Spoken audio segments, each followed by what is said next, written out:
Alright, so this video gonna be a little bit different from the one that I did the other day.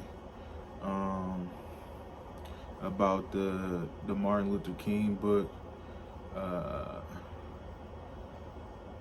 this is just gonna be one about a conversation that I had with some friends. And I got some real pro black homies out here who really down for the cause and stuff like that. And we had a conversation about what does revolution look like, and some things I was thinking about is just like, in today's day and age, especially in America, our revolution gonna look a lot different from like another country. Like Nepal, they just had a revolution and they were able to basically bring down a government and reboot it. Or even like the ones back in the day, like the Haitian Revolution, where the Haitians fought for their freedom and was able to get it from the French. Or like even like the Americans getting a freedom from Britain. I think for us it's gonna look a lot different because one, we're in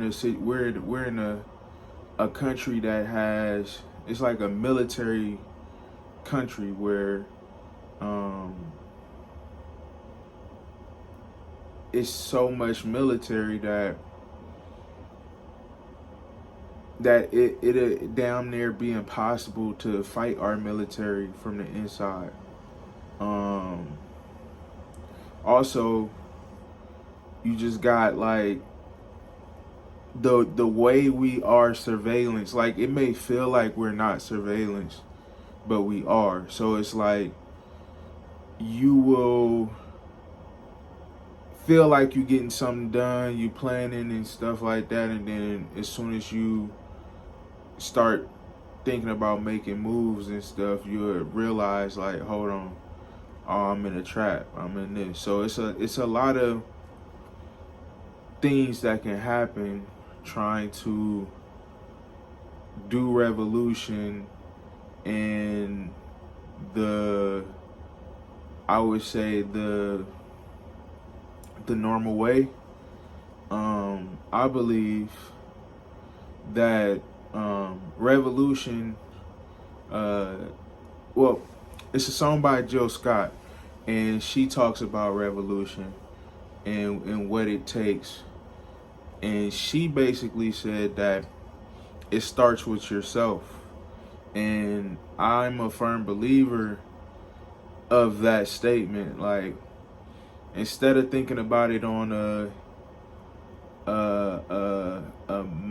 like a macro stage, like this big gigantic stage, you got to start micro.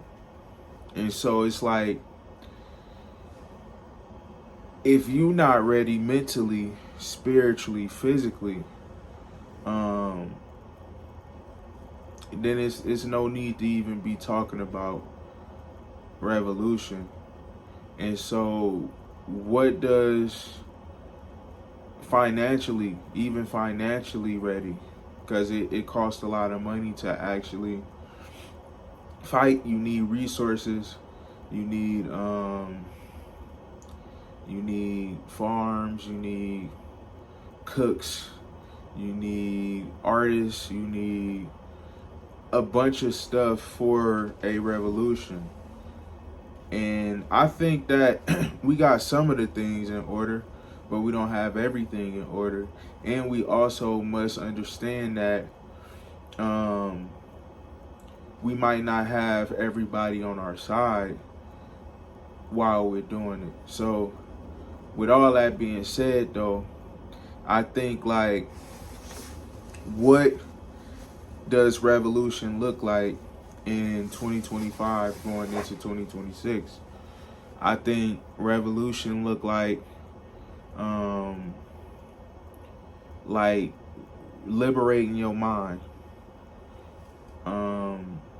educating yourself, like really, like with anything. Like if it's like some new, you want to learn a new skill that can help a lot of people, you learn that skill. You feel like you're lacking on your education somewhere, you go out and learn that thing that will get you closer to your education. Well, get you closer to your goal education wise. I would say physically get your body together. Like me myself, I'm a heavy set person, but this whole year I've been pretty much working out and getting myself together. So for the people that physically aren't where they want to be, get yourself physically where you need to be at. Financially, if you ain't got no money, or you know what I'm saying, no way to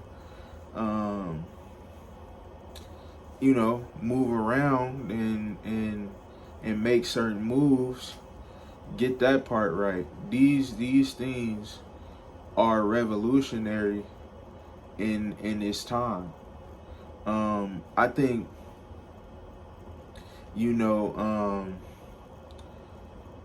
it will come a time where we have to all come together on some stuff and kind of figure some stuff out. But right now, it's just like get your ducks in a row and get your stuff in order. Also, with like physically, the physical part of it, right? You also have the aspect of staying healthy, so you don't have to be detached to big pharma. That's revolutionary. If more of us don't have to go to the hospitals and the doctors, we hurting big pharma's pocket, which is something that we need to do, because this is one of the things that's kind of in the way of us going forward. Big pharma is kind of holding us back, and I mean, there's some things you have to go to a hospital for. Like if you got like a big gash on your stomach, like I would say go to the hospital. But if it's nothing like that, really, you don't need to go to the hospital. You could cure a lot of these things if you just start eating a certain way and working out and doing your thing. Of course, like, you down and you got cancer and it's at a certain stage, maybe you should go to the doctor. I don't want to be a person that tell people not to go to the doctor, or going, like, just do your research on these things. But diabetes, all these things, I've seen, not with my own two eyes, but I've seen people treat it through like herbal medicine. So it's a possibility to do some of this stuff. But like I said, do your research. Everybody's body is different. So if you feel like you want to take that risk and really do your research, then do it. But also, like, this is why it's important for us to start eating the right foods now before we get any terminal diseases or anything like that.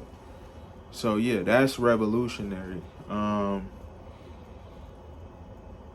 Another thing, like being more responsible with the money that we spending. Instead of going to these big corporations, we need to start going to the mom and pop shops, going to our local farmers markets and stuff like that. Like, try to not put money in the corporations' hands, and that's revolutionary. And I know it's tough, so it's not something that I'm saying that all has to happen at one time, but probably like start weaning yourself off of these things. And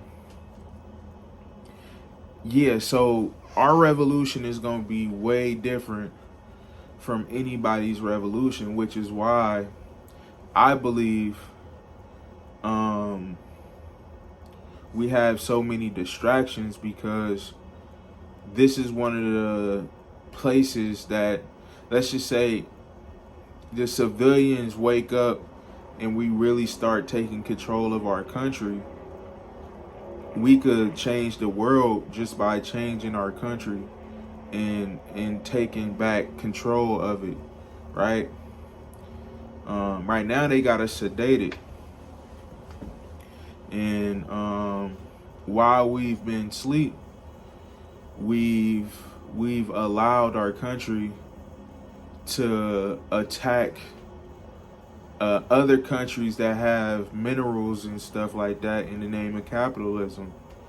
And, you know, some people may say communism is bad, socialism is bad, but I don't even think we really know, because every time these things had popped up, America and the other countries that's like our country have basically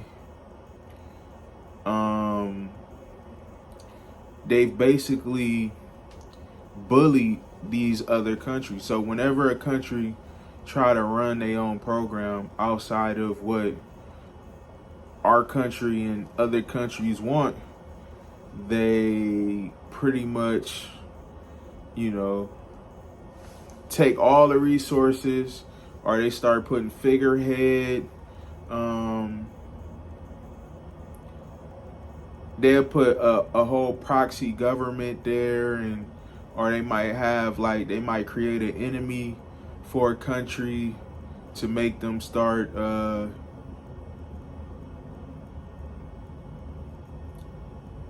to make the specific country start going through it, as far as like just create an adversary for a country. Like, this is the type of stuff America does. And you know, I still love America. I love the people of America. I just think that capitalism, where we are, it's like a snake eating its own tail. We've let it go too far, and now we basically have no control over this thing. And we still have a little bit of time before we don't. That's why I would say, like, you know, maybe we could speed it up with some of our revolutions, our inner revolutions, but it's gonna come a time where it's gonna spill over, and it's gonna either we're gonna lay down, or are we gonna stand up? And you know, I hope that we stand up.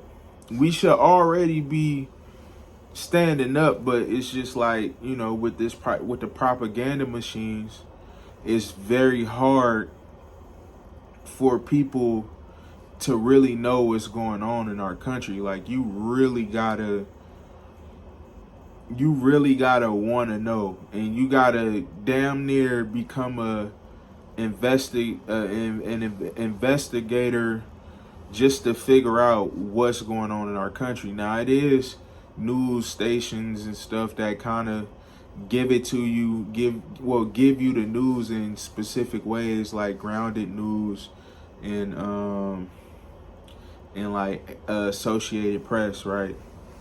But even those, it's still kind of hard.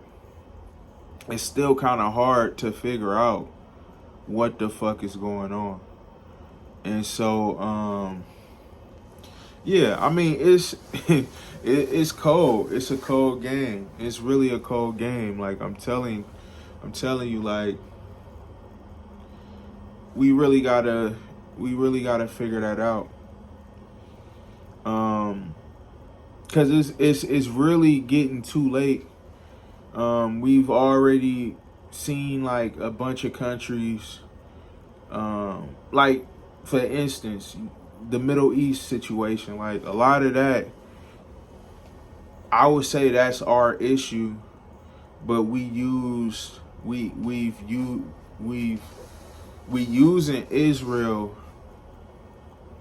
as a proxy to get off what we want to happen, which is why we sending them all that money. Or like you look at Ukraine, we use Ukraine to fight off Russia.